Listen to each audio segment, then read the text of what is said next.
Ramogi TV. Wan gi geno kanyo ne anyuolano biro nyalo yudo wuodgi mana ka ngima kar dwachgi kanyo.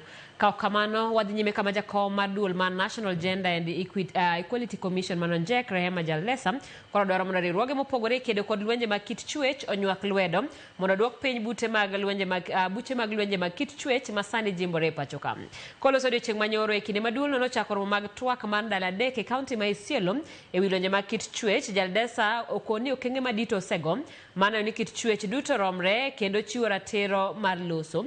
Mak mana dipo nitiere gik moko mathoth manyaka tim mondo tiek chutho lwenje mag kit chwech kod mago mageto joma ng'awo. Medo ni onego bende orang weche mahinyo ngima joma ng'awo ei Uganda kamoting'o mine, nyithindo, joma ong'ol, kowacho ni ji nyaka koro riwre kedo kod timbe kaka nyange mar nyiri, keny momondo e kind weche mamoko. National gender is just about women. And I want to tell you that national gender is not only about women. National gender is about both men and women. Therefore, all the special interest group I mentioned, the women, the youth, persons with disability, the elderly, the minority and marginalized, have men and women in it.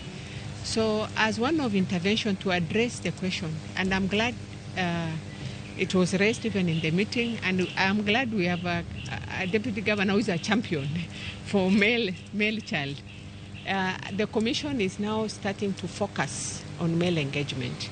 Issues related to gender-based violence are actually in Isiolo.